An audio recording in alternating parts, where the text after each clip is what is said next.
Ang ilang kaso ng nawawalang tao ay nalulutas sa loob ng ilang araw kung hindi man ilang oras at ang taong nawawala ay naibabalik sa kaligtasan. May mga kaso na nananatiling hindi nalulutas dahil nagiging komplikado kapag may bagong impormasyong lumalabas kalaunan. Numero 10. Wala nang nakipag-ugnayan kay Tamara Dawn Hill, 36 na taong gulang na taga Ocean Shores, Washington, mula pa noong ika-3 ng Marso, 2026. Matapos ang investigasyon, pinaniniwala ang sangkot ang kanyang nobyo sa pagkawala niya at inaresto na ito. Unang pinaghinalaan ang nobyo niyang si Kendrick Bruce dahil siya ang huling nakasama ni Dawn bago ito nawala. Nang hindi makontak si Dawn, tinanong ng pamilya niya si Bruce at sinabi nitong wala na sila. Hindi pa rin nabawasan ang kanilang pag-aalala dahil sanay si Dawn makipag-ugnayan, ngunit mula noon hindi na nila siya nakausap. Naniniwala silang may tinatago si Bruce at umaasa silang malalaman din ang totoo balang araw. Nang walang anumang palatandaan ng kanyang kinaroroonan, pagsapit ng ika-1 ng Abril, nakipag-ugnayan ang kanyang pamilya sa pulisya at iniulat siyang nawawala. Agad nagsimula ang investigasyon at unang sinuri ang aktibidad ng kanyang cellphone. Natuklasan na huling naging aktibo ito malapit sa Northwest Trek Wildlife Park, mga 24 na milya mula sa lugar kung saan siya huling nakitang kasama si Bruce. Lumabas sa karagdagang pagsusuri na may 150 pisong ipinadala mula sa cash app ni Dawn kay Bruce noong Marso 28, halos isang buwan matapos siyang mawala. Sa unang paghahanap, nakita ang kanyang sasakyan na inabandona isang blok mula sa bahay niya at natagpuan doon ng pulisya ang mga debit card niya at pinunit na larawan ng anak ni Dawn. Nang siyasatin ang sasakyan ni Bruce sa tulong ng K9 unit, nagalerto ang mga aso sa likod na pinto, upuan at cargo area. Dahil dito, siya ay inaresto at kinasuhan ng first-degree murder, 2 bilang ng second-degree identity theft at illegal na pagtatapon ng labi. Nag-search din siya online ng mga nakakabahalang bagay tulad ng kung paano mapawalang malay ang isang tao, gaano katagal bago mabulok ang tatawan, at paano linisin ang biological na material sa carpet. Nagsaliksik din siya tungkol sa rigor mortis. Hinalughog lang ang apartment ni Dawn noong Mayo 20, ngunit mas maraming ebidensya ang nakuha laban kay Bruce. Nakakita sila ng ilang bahagi ng apartment na may biological na material at susuriin pa para malaman kung kanino ito galing. Kasalukuyang nakakulong si Bruce na may piyansang $2 milyong habang hinihintay ang investigasyon at mga pagdinig sa korte. Ayon sa pamilya ni Dawn, siya ay may kayumangging buhok na tininan ng pula, asul na mga mata, 5 talampakan at 8 pulgada ang taas at 150 pounds ang bigat.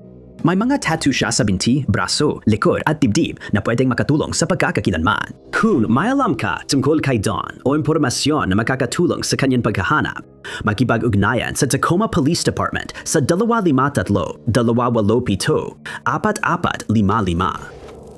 Bilang siyam. Ang mga araw bago mawala ang 25 taong gulang na si Savion Anderson ay naglalaman ng ilang kakaiba at kabili-wiling mga detalye. Ilan sa mga ito ay maaring may mga pahiwatig kung ano ang nangyari sa kanya. Desperado ang mga investigador sa dagdag na impormasyon sa kaso niya dahil hindi pa siya natatagpuan.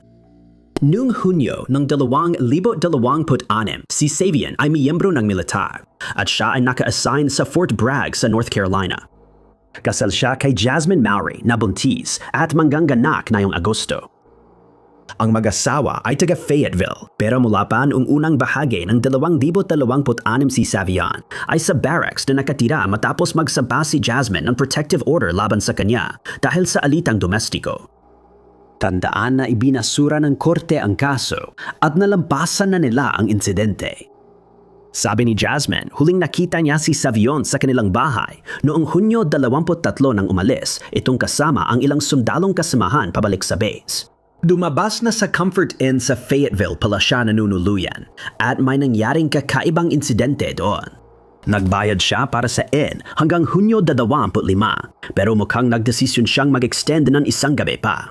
Nang magbayad siya para sa dagdag na stay, na-decline ang card niya kaya pinakiusapan siyang mag-checkout. Ngunit tumanggi si Savion at kinailangan paalisin siya sa kanyang kwarto ng mga pulis. Pagkatapos nito siya ay inaresto. Kinasuhan siya ng ika-2nd-degree trespassing at resisting arrest. Ngunit pinalaya at isinailalim sa kustodya ng isang army sergeant nang hindi nagbayad ng $5,000. Noong Hunyo 27, sinabi niya sa ina sa telepono na maghahain sila ni Jasmine ng diborsyo ayon sa kanyang hilig. Kumpirmada dong nasa Fort Bragg siya ng alas 6 ng umaga noong Hunyo 29 ayon sa mga saksi. Nang oras na ng formation, hindi siya sumipot at simula noon, hindi na nakipag-ugnayan sa base o pamilya. Simula noon, idineklara na siyang AWOL at nag-aalala ang kanyang pamilya tungkol sa kanyang kalagayan sa pag-iisip dahil nakasanayan niyang regular na makipag-ugnayan na hindi niya nagawa na mahigit 1 buwan. Nag-alala ang pamilya na baka may masama sa kanya, kaya hinihiling nilang magsabi agad ang sinumang nakakita sa kanya. Inilarawan siya bilang may itim na buhok at kayumangging mga mata, may taas na 5 talampakan at 10 pulgada, at tinatayang 270 libra ang timbang. May piklat siya sa braso, tattoo ng pangalan Jasmine sa itaas na kaliwang braso, at sira ang harapang ngipin niya. Ang sinumang makakapagbigay ng karagdagang impormasyon tungkol sa kaso ni Savion ay hinihikayat na makipag-ugnayan sa Army Criminal Investigation Unit sa Siam, 113,411 911. Si Donnie Osborne, ang asawa ni Serena Anderson na 48 taong gulang, ay itinuturing na suspect sa kanyang pagkawala na pinaniniwala ang nangyari noong ika-12 ng Mayo 2026. Mula noon, hindi na siya nakita, kaya labis ang pag-aalala sa kanya. Huling nakausap ni Serena ang kapatid niyang babae na nagsabing mula Mayo 2 ay wala na siyang balita sa kanya. Alam na nasa bahay siya sa Forestburg, South Carolina noon, pero hindi pa rin matukoy kung saan siya nagpunta pagkatapos. Noon, kitchen designer si Serena sa Home Depot, regular siyang dumadalo sa Palmetto Point Church sa Myrtle Beach. Dito niya nakilala si Layla Rule at agad silang naging magkaibigan dahil pareho silang may interes at karanasan sa disenyo. Sinabi ni Layla na si Serena ay magiliw, palabate at palakaibigan. Nabanggit niyang nakatanggap siya ng mensahe na nawawala si Serena at agad siyang kinabahan dahil alam niyang hindi basta-basta iiwan ni Serena ang trabaho.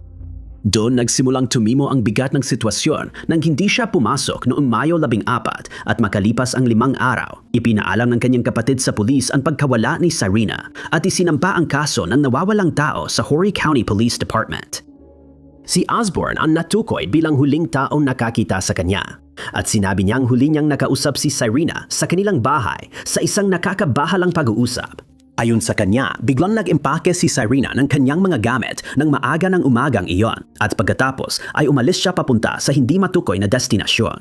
Ngunit sinabi ng mga investigador na sa kanilang pagsisiyasat, nakakita sila ng ebidensya na nagpapatunay na hindi ito ang totoong nangyari. Sa katunayan, natukoy nila na ang kwento tungkol sa mga pangyayari ng umagang iyon ay tahasang salungat sa mga ebidensyang natagpuan. Gumawa ng ulat ng pulisya matapos kontakin ni Serena ang mga pulis para samahan siyang kunin ang kanyang gamit sa bahay. Matindi ang takot niya at iyon lang ang sinabi niya na nag-away sila ni Osborne. Pero ayon sa kanya, kung magsasalita pa siya, makukulong siya. Ngunit ang pahayag na ito ay hindi kailanman ipinaliwanag. Lumabas na ngayon na si Osborne ay nakakulong sa Wilmington Police Department matapos matuklasan na nilabag niya ang isang protection order at hindi siya sumipot sa 2 magkaibang petsa ng pagdinig sa korte. At ang piyansa niya ngayon ay itinakda sa $245,000 para sa kasong iyon. Sa naging investigasyon, natuklasan na minaneho ni Osborne ang kanyang pulang Ford F-150 na truck sa mga lugar ng Supply at Bolton noon ika-15 ng Mayo. Natukoy ito dahil sa security footage na nakita ang truck niya malapit sa green swamps sa Brunswick. Madalas siyang naglalakbay sa Brunswick at New Hanover. At may mga ulat na nagpapalipad ng mga drone ang pulisya roon para hanapin si Serena.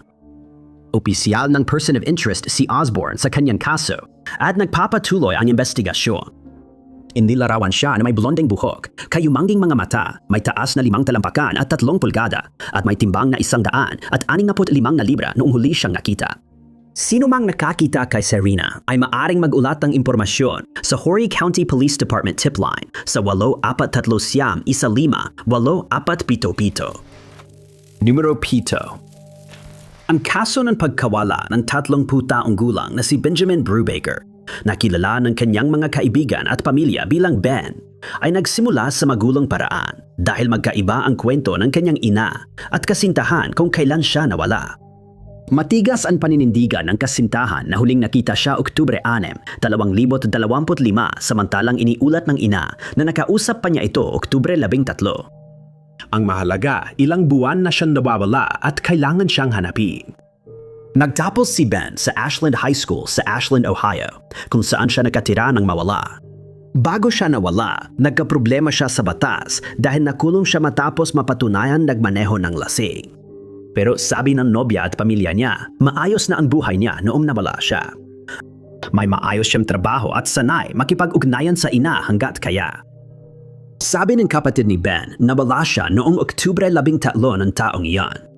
Ang kasintahan niya ay naniniwalang nawala siya noong ika-6, pero sa website ng Ohio Attorney General, ika-30 ang petsa ng pagkawala, kaya nagdulot ito ng kanituhan. Ayon sa kanyang ina, tumawag si Ben noong Oktubre 13 para itanong kung pwede siyang ihatid sa Wooster, Ohio para sa pagharap niya sa korte. Kinumpirma ng amo na maaga nagpabook siya ng day off, ngunit sinabi niyang papasok siya ng umaga para kunin ang sweldo. Hindi dumating si Ben sa trabaho at ayon sa ina niya, matapos ang tawag nila, hindi na niya makontak si Ben at hindi na niya ito naihatid. Hindi rin siya dumano sa pagdinig sa korte at mula noon ay hindi na siya nakontak. Sinuri ng mga investigador ang aktibidad ng kanyang telepono at nalaman nilang huli itong nagamit noong ika-7 ng Oktubre. Kaya, inakalang totoong nawala siya noong ika-6 ayon sa kanyang kasintahan, pero wala pa ring paliwanag kung bakit. Akala ng amo niya na doon nakatira si Ben dahil katabi lang ng bahay ng kasintahan ni Ben ang tirahan niya, pero hindi pala totoo yon. Ayon sa kanya, naniniwala siyang nakita niya ang magkasintahan sa bakuran nila noong Oktubre 14 alas 6:30 ng umaga, pero itinanggi ito ng babae. Sinabi niya na hindi sila kailanman nagsama sa iisang bahay at nawala siya 1 linggo bago ang petsa niyon. Pinalalala pa ang kaso dahil kilala si Ben na biglang nawawala at hindi nagpaparamdam ng ilang buwan. Akala ng nobya ni Ben na nagpunta siya sa New York para bisitahin ang isang kaibigan dahil hindi siya makontak. Nang makausap ang kaibigan niya, sinabi nitong hindi dumating si Ben at matagal na silang walang komunikasyon. Dumabas na may ilang kakaibang pahayag si Ben bago siya mawala. Sinabi niya sa isa sa kanyang mga kaibigan na iniisip niyang umalis sa lugar at maaring hindi na siya bumalik pagkatapos noon. May mga usap-usapan na rin kung ano ang maaring nangyari sa kanya, ngunit hindi na natin ito babanggitin dito dahil hindi ito nabanggit sa mga ulat ng pulisya. Siya ay may blondeng buhok at asul na mga mata at may taas na nasa pagitan ng 5 talampakan at 8 pulgada hanggang 5 talampakan at 11 pulgada at may timbang na nasa pagitan ng 135 libra at 148 libra. May piklat siya sa likod at 2 tattoo ng Insane Clown Posse, isa sa itaas na kaliwang braso, isa sa itaas na kanang braso. Ang sinumang may impormasyon na maaring makatulong para mahanap si Ben ay dapat makipag-ugnayan sa tanggapan ng sheriff ng Ashland County sa 400 at 19,200 at 89,311. Ang case number niya ay MP14105. Numero 6. 50 taong gulang, si Sonia Marie Rouse, nagtapos sa Kenwood Academy sa Chicago, Illinois at sa Illinois State University. At natapos niya ang kanyang pag-aaral matapos makakuha ng mga degree sa komunikasyon at pamamahayag. Pagkatapos nito, nagkaroon siya ng anak na babae. Ngunit sa kasamaang palad, nagsimula siyang makaranas ng postpartum depression at ang kanyang anak ay ipinadala upang manirahan kasama ang ina ni Sonia. Dahil dito, umasa siya sa ilang substansya at naging adik. Humingi siya ng tulong para sa depresyon na diagnosed na bipolar disorder at noong Marso 2016, biglang nawala si Sonia nang walang paliwanag habang ang anak niya ay kasama pa rin ang lola. Noong panahong iyon, nakatira siya sa Greater Grand Crossing kasama ang nobyo at naging suspect sa pagkawala ni Sonia. Ngunit pumanaw siya bago umusad ang investigasyon sa kaso. Ang huling beses na may nakakita sa kanya ay bandang 11:00 ng gabi noong ika-5 ng Marso. Ayon sa mga saksi, huling nakita siya sa 7,000 at 500 block ng South Champlain Avenue sa Chatham at simula noon ay hindi na siya nakita o narinig. Ayon sa pamilya, ilang beses na naging marahas kay Sonia ang nobyo at naniniwala silang may kinalaman ito sa pagkawala niya, kaya dapat itong imbestigahan ng mabuti. Sabi ng kanyang ina, nagkasundo sila ni Sonia na mag-usap sa telepono ilang beses kada linggo at nang di niya makontak si Sonia, agad niyang naramdaman na may mali. Hindi rin siya nakipag-ugnayan sa iba niyang kamag-anak o kaibigan, kaya labis ang kanilang pag-aalala na baka may nangyaring masama sa kanya. Habang iniimbestigahan, inaresto ang nobyo ni Sonia dahil sa ibang usapan.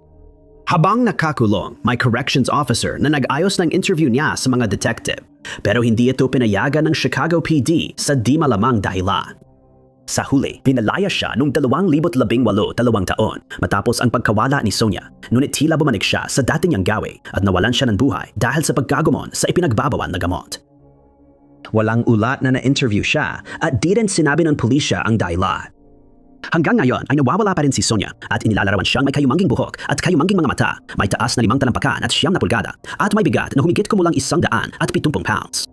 Madalas maikli ang buhok niya at posibleng may bag siya nung nawala.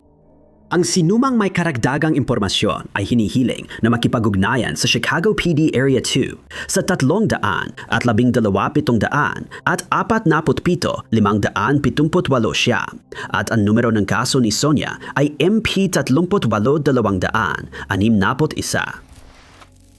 Bilang 5. Hindi opisyal na nalutas ang pagkawala ni Karen O'Donohue na 25 taong gulang, ngunit marami ang naniniwalang biktima siya ng serial killer na si Samuel Little na umamin sa pagpatay sa 73 babae. Alam na si Little ang responsable sa hindi bababa sa 60 kaso, ngunit hindi pa rin natatagpuan si Karen at wala na si Little, kaya nahirapan ang mga investigador na isara ang kaso niya. Noong 1969 nang siya ay nawala, si Karen ay 25 taong gulang at nakatira sa Springfield, Massachusetts. Nakipagtipan na siya pero ayon sa mga kwento, hindi naging maganda ang relasyon nila gaya ng inaasahan. Naniniwala ang kanyang pamilya na umalis siya ng Springfield noong 2 ng Hulyo ng taong iyon at nagpunta sa bayan ng kanyang kasintahan na hindi tinukoy upang tapusin ang kanilang relasyon. Ngunit hindi siya nakarating doon at hindi na siya muling nakita sa mga dekadang lumipas mula noon. Naiulat siyang nawawala, ngunit dahil hindi alam ng mga investigador kung saan siya nawala, kaunti lang ang progreso sa kaso niya. Taon-taon, kapag may natatagpuang di kilalang bangkay na babae, nag-aalala ang pamilya ni Karen na baka siya yon pero hindi naman pala. Tungkol naman kay Little, nagsimula ang kanyang kakilakivabot na sunod-sunod na krimen noong 1970 at siya ay natukoy at naaresto lamang noong 2012. Maintindihan kung bakit naniniwala ang pamilya ni Karen at ilang investigador na si Little ang pinaghihinalaang may sala sa pagkawala niya, pero hindi nila mapatunayan ito. Noong 2018 o 2019, nagharap si Miami-Dade Chief Assistant State Attorney Kathleen Hogue ng memo sa korte na nagsasabing inamin ni Little na siya ang pumatay kina Karen at Dorothy Gibson. Namatay si Dorothy noong 1977 at natagpuan siyang patay sa labas ng hotel sa Miami. Hindi nasangkot si Little sa krimen pero inamin niya sa abogado na siya ang gumawa. Bagamat hindi mapapatunayan, naniniwala ang awtoridad na totoo ang kanyang mga pag-amin at isa siya sa mga serial killer na may pinakamaraming biktima sa bansa. Kwento niya, nagkakilala sila ni Karen noong 1970 sa labas ng tahanan para sa may sakit sa pag-iisip. Nagbigay siya ng mga detalyeng nagpapatunay sa kanyang pag-amin, gaya ng pagiging nurse ni Karen at ang kanyang mga problemang medical. Walang dagdag na detalye sa kaso ni Karen na hanggang ngayon ay hindi pa nare-resolve. Inilarawan siya ng kanyang pamilya na may maikling strawberry blonde na buhok at asul na mga mata, may taas na 5 talampakan at 8 pulgada, at may timbang na 130 libra.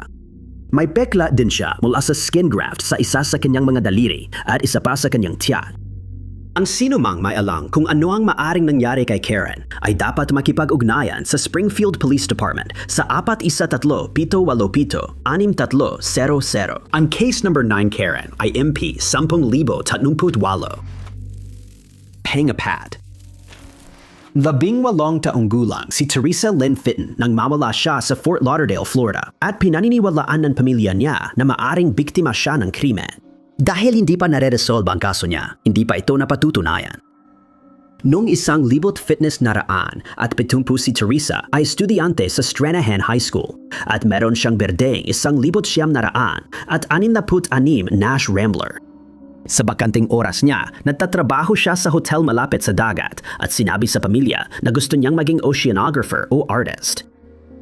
May relasyon siya sa isang lalaki, hindi isinapubliko ang pangalan. At noong araw ng kanyang pagkawala, ika-1 ng Agosto ng taong iyan, nagkaroon ng mainit na pagtatalo ang magkasintahan. Bandang 1:00 ng hapon, umalis siya sa kanilang apartment at sinabing kailangan niyang magpahangin at magpakalma. At nakita siyang sumakay sa isang kotse bago umalis. Matapos umalis sa apartment, pinaniniwalaang pumunta siya sa Riverland Branch Library dahil doon nakita ang kanyang pitaka. Malapit lang ang library sa kanila at perpektong lugar sana ito para tahimik siyang makapagpakalma. Ang laman ng pitaka ay ilang litrato ng mga kaibigan at walang nabigay na palatandaan sa mga investigador tungkol sa nangyari sa kanya. Mahigit 50 taon nang hinahanap ng ina ni Teresa si Teresa pero halos wala siyang naging swerte. Malapit si Teresa sa ina niya at magkasundo sila kahit may relasyon din siya sa ama niyang nakipagdiborsyo sa ina nung bata pa siya. Dumanas pa ng panibagong dagok ang pamilya nang mamatay ang kapatid 2 taon matapos mawala si Teresa at nagpa-counseling ang ina para malampasan ang trauma. Habang lumilipas ang mga taon, ginawa ng kanyang ina ang lahat para muling buksan ang kaso. Ngunit palagi siyang sinasabihan na malamang ay tumakas lang sa bahay ang kanyang anak at ayaw nang matagpuan. Tinututulan ito ng kanyang ina. Noong Mayo 2025, inanunsyo ng Sunshine State Sonar sa Tampa na sisiyasatin nila ang kaso ni Teresa. Ayon sa may-ari ng kumpanya, tuwing sumisisid siya para maghanap ng nawawalang tao, madalas niyang makita ang mga lumang sasakyan sa tubig at lagi niyang planong balikan ang mga iyon. Nang malaman niyang lumang Rambler ang sasakyan ni Teresa, naisip niyang dapat mas pagtuunan ng pansin ang kaso niya kaysa sa natanggap nitong pansin sa loob ng 5 dekada mula nang mawala siya. Sabi pa niya, dati na siyang nakakita ng mga lumang sasakyan sa tubig malapit sa apartment ni Teresa at umaasa siyang matatapos na nila ng mga diver ang misteryong ito. Matatagpuan ito sa Davie Boulevard, Fort Lauderdale at magsisimula ang operasyon doon sa Hunyo ng taong iyon. Dahil walang nahanap, nangako ang grupo na babalik para sa karagdagan paghahanap. Tandaan na ang nobyo ni Teresa noon ay hindi tumulong sa pulisya. Naniniwala ang ilang investigador na siya ay pinatay habang iniisip ng kanyang ina na dinukot siya ng serial killer. Hindi pa rin nalulutas ang kanyang kaso. Si Teresa ay may buhok na kulay, strawberry blonde at asul ang mga mata. Siya ay may taas na 6 na talambakan at 1 pulgada at nawala siya nung siya ay may bigat na humigit kumulang 110 pounds. Minsan din niyang ginamit ang pangalang Bunny. Hinihikayat ang sinumang may karagdagang impormasyon sa kanyang kaso na tumawag sa Fort Lauderdale Police Department sa Siyam 547-6443-57. Ang case number niya ay MP6 na 1061. Numero 3. Hindi alam ng marami na ang pelikulang All Good Things na ipinalabas noong 2010 at pinagbibidahan ni Kirsten Dunst at Ryan Gosling ay maluwag na ibinatay sa misteryosong kaso ni Kathy Durst na nawala noong 1982. Si Robert, asawa ni Kathy, ay tagapagmana ng malaking yaman sa real estate at may mahaba at kilalang rekord ng problema sa batas bago siya pumanaw noong 2022. Noong 1973 pinakasalan niya si Kathleen McCormick, isang dental hygienist. Mukhang maayos ang pagsasama nila sa loob ng ilang taon, ngunit kalaunan ay naghiwalay din sila. Hindi sila nagkaroon ng opisyal na diborsyo, ngunit gayon-paman, hindi siya nag-aksaya ng oras para mag-move on. Sa parehong taon, nagsimula siyang makipag-date kay Prudence Farrow, ang kapatid ni Mia Farrow. Noong Enero 31, 1982 dumano si Kathleen sa party sa Newtown, Connecticut nang makatanggap siya ng tawad mula kay Durst na ayon sa mga naroon ay tila galit ang boses. Umalis si Kathleen kahit ayaw niya dahil iginiit ni Durst na pumunta siya sa kanilang cottage sa Manhattan. Bago umalis sa party, sinabi niya sa host na si Gilbert Nahami na ipaalam sa pulis kung may mangyari sa kanya. Matapos mawala si Kathleen, sinabi ni Durst na inihatid niya raw si Kathleen sa istasyon ng tren matapos silang magtalo noong gabing iyon. Nananatiling malamig ang kaso hanggang 2,000 at nagplano ang mga investigador na kausapin si Susan Berman, kaibigan ni Durst, noong Desyembre 24. Ngunit bago yun mangyari, natagpuang patay si Susan sa bahay niya matapos barilin. Noong 2015, napatunayang si Durst ang may sala at hinatulan siya ng habambuhay na kulong na walang parole. Noong 2001, inaresto siya sa pagpatay sa kapitbahay niyang si Louis Black. Namula rito siya umupa ng apartment sa pagkukunyaring doon titira ang pipi niyang ipag. Sa panahong ito, nakita siyang nakasuot ng pambabaeng damit sa mga restoran sa lugar matapos siyang tumakats. Umamin siya sa krimen matapos mahuli, ngunit napawalang sala matapos niyang iangking depensa sa sarili ang pagpatay kay Black. Noong 2015, nagparehistro si Durst sa isang hotel sa Cuba gamit ang peking pangalan at pinaniniwala ang tatakas palabas ng bansa para makaiwas sa kaso ni Susan. Ngunit inaresto siya ng FBI sa isang hotel sa New Orleans. Noong 2021, kinasuhan siya sa pagpatay kay Kathleen matapos makumbinsi ang mga investigador na si Durst ang may sala. Pumanaw siya noong Enero 2022 dahil sa atake sa puso sa kulungan. Kaya hindi opisyal na nalutas ang kaso ni Kathleen kahit halos tiyak na si Durst ang may sala. Iminungkahi rin na ilang sa kanyang mga kaibigan at miyembro ng pamilya ang tumulong sa kanya na pagtakpan ang kanyang mga krimen, ngunit hindi rin ito napatunayan. Simula nang hindi siya natagpuan noong 1989 mahigit 100 at 50 mga Jane Does ang itinuring na posibleng tugma kay Tiffany Louise Sessions na 20 taong gulang. Sa kabila ng mahabang investigasyon, hindi pa rin siya natagpuan. Pebrero ng taon na iyon, sabik si Tiffany sa bagong yugto ng buhay niya. Nag-enroll siya sa University of Florida sa Gainesville para mag-aral ng finance. Nakatira siya sa apartment sa labas ng campus at madalas na mabilis maglakad sa paligid. Noon hapon ng ika-9 ng Pebrero, sinabi niya sa kanyang kasama sa kwarto na babalik siya maya-maya dahil lalabas siya para sa kanyang nakagawiyang paglalakad bandang 4:30 ng hapon. Iniwan niya ang kanyang mga susi, pitaka at ID at huling nakita na nakasuot ng puting pullover sweatshirt na may mga abong pahalang na guhit, kasama ang salitang Aspen na nakaprint sa harap ng kwelyo. Nakapulang sweatpants at sneakers siya, may gintong pambabaeng Rolex at may dalang itim na Sony Walkman. Nang hindi pa nakakabalik si Tiffany mula sa kanyang paglalakad pagsapit ng 10:00 ng gabi, hinawagan ng roommate ang ina para sabihing nawawala ang anak niya. Pagdating ng pulis sa apartment, walang nakita na sinyales ng gulo kaya hindi sila naniwalang may krimen. Ngunit ilang tao ang lumapit upang iulat na may nakita silang isang tao na tugma sa kanyang paglalarawan na nakitang nakikipag-usap sa isang grupo ng mga tao na nakaupo sa loob ng isang kotse sa lugar. Hindi nila matukoy kung sumakay siya sa kotse o kung si Tiffany talaga iyon. Binaliwala ng pulisya ang pagkawala niya. Sabi baka lumabas lang siya kasama ang mga kaibigan at di na malayan ang oras. Habang lumilipas ang mga araw at linggo na walang balita, naging malinaw na may nangyari kay Tiffany. Sa panahong iyon, malamang nawala na ang posibleng ebidensya. Pagkatapos, may bilanggo na nagbigay ng nakakagulat na pag-amin. Si Michael Knickerbocker na nakakulong dahil sa ilang mabibigat na krimen ay nagsabi sa isa sa kanyang mga kapwa bilanggo na siya ang responsabal sa pagkitil ng buhay ni Tiffany. Dagdag pa niya, matatagpuan daw si Tiffany sa Ilog Caloosahatchee. Pero hindi pinaniwalaan ang sinabi niya nang lumabas na sa Gainesville siya nakatira nung nawala si Tiffany. Nang imbestigahan pa, naniwala ang mga awtoridad na ang serial killer na si Paul Rouse ang may sala sa pagkawala ni Tiffany. Noong 1989 at 89, nagtatrabaho siya sa konstruksyon at sa kumpanyang malapit sa rutang nilalakad ni Tiffany. Nang huling makita si Tiffany, hindi siya nag-report sa trabaho na naging kahina-hinala sa mga investigador. Nakita rin nila sa address book niya na diskubre noong 2013 na may misteryosong tala siya tungkol kay Elizabeth Foster, isang babaeng natagpuang patay 1 milya mula sa huling lokasyon ni Tiffany. May nakita silang misteryosong teksto sa address book na pinaniniwala ang tumutukoy sa petsa ng pagdukot kay Tiffany dahil may nakasulat na 2/8/8 numero 2. Ngunit hindi pa ito napatutunayan at nawawala pa rin si Tiffany.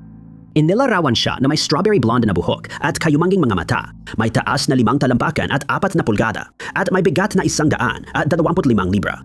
May sira siya sa harapang ngipin at mga piklat, sa kaliwang palasingsingan at loob ng kanang tainga. Sino mang may impormasyon na makakatulong sa kaso ni Tiffany ay dapat makipag-ugnayan sa Alachua County Sheriff's Office sa numerong 352-367-4000. May case number na MP2000-413 si Tiffany. Numero 1. 21 taong gulang na si Sofia Coetzee ay ipinanganak sa Amsterdam sa Netherlands noong 1973. Nung nasa hustong gulang na siya, nag-enroll siya sa University of Amsterdam, nag-aral ng medisina at nagtapos ng bachelor's noong 2015. Plano niyang mag-aral pa para makuha ang kanyang master's, pero bago iyon, nagpasya siyang magpahinga muna ng 1 taon. Noong taon ding iyon, nagpunta siya sa Kampala, Uganda dahil kwalipikado siya para sa internship bilang nurse sa isang ospital doon. Siya at 5 pang ibang estudyante mula sa Netherlands ay nakitira sa isang bahay kasama ang ilang lokal na kabataan at lingguhan niyang ina-update ang kanyang pamilya tungkol sa kanyang mga karanasan. Sabi niya, nag-enjoy siya doon at rewarding ang trabaho niya sa ospital. Pagkatapos ng internship, naglakbay siya sa Uganda kasama ang ibang estudyante at kumuha ng Ugandan tour guide na naging driver nila. Nagbiyahe sila sa Ilog Nile at nag-check-in sa Student Education Center kinagabihan. Doon nagsimulang maging kakaiba ang mga pangyayari. Ilang araw nilang napansin ang kakaibang kilos ni Sofia, kaya tinawagan nila ang kanyang ina at sinabing babalik siya sa Kampala kinabukasan.